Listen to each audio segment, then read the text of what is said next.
Hi, I'm Jim Jordan, and I am the Gregorian chant specialist at Paraclete Press. This is actually the second in a series of videos that we're going to be doing talking to you about Gregorian chant publications and resources. Largely because we need to have the discussion because there are so many possibilities. We started this series with a book entitled Singing the Mass. I'm going to move now to a book that's been out a lot longer in its original form, the Liber Cantualis, which was the original book from Solesmes. Came out in 1978. So it's had many years to be on the map, and that's why I noted it's arguably the most famous. It's a marvelous compendium of what they call popular melodies, well-known Gregorian chants. One of the reasons I want to talk about this book specifically is this is an edition of the book that came about and was put out for publication in 2015. So it's not been on the market, but coming up on about 8 years, not quite yet, of Gregorian melodies, Latin to English, because the original edition of this book did not have English translations. Let me hasten to add, these are not singing translations. They are translations next to or under or somewhere located quite close by, so that you do have a direct translation, but they are not written to be placed under the chant.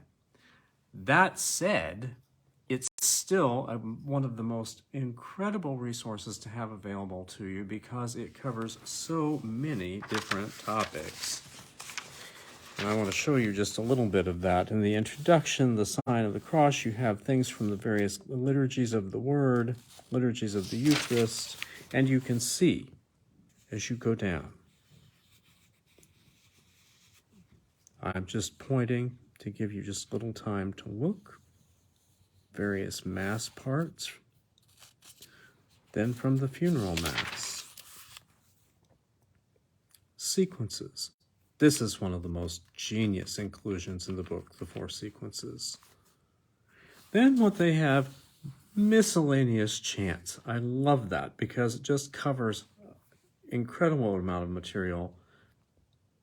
Take a look at the titles. And you'll find these available. You can see these indices on our website, but I thought that it would be nice to just bring these to you so that you can see a little bit of them. I also want to take just a moment and read to you, again, a bit of the preface from St. Pope John Paul II to artists from 1999. In order to communicate the message entrusted to her by Christ, the Church needs art. Art must make perceptible and, as far as possible, attractive the world of the Spirit, of the invisible, of God.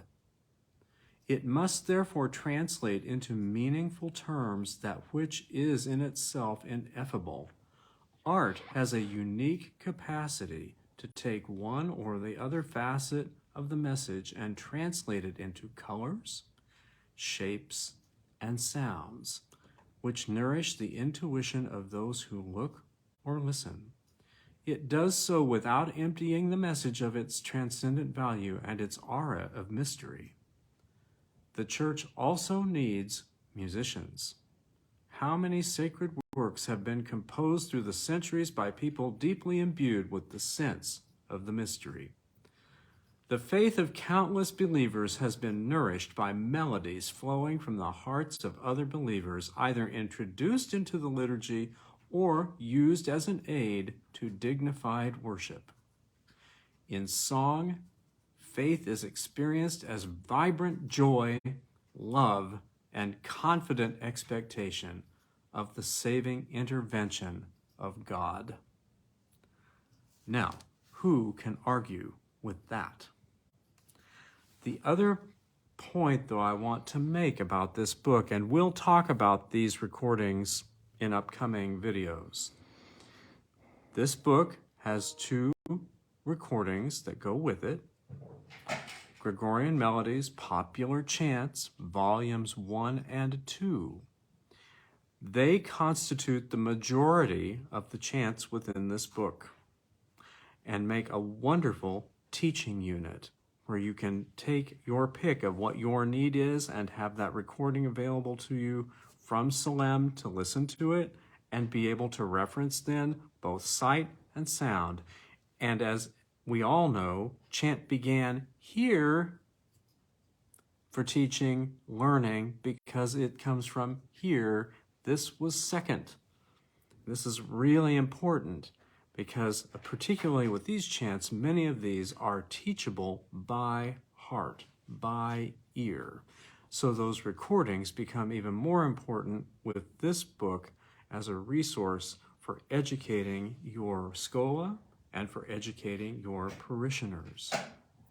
So again, I bring to you the Liber Cantualis, Gregorian Melodies, Latin to English, and hope that you find this as useful as many thousands of others have before you. Have a great week. I'll be back in touch with more about the resources that we have here through Paraclete Press for Gregorian chant. Bye-bye.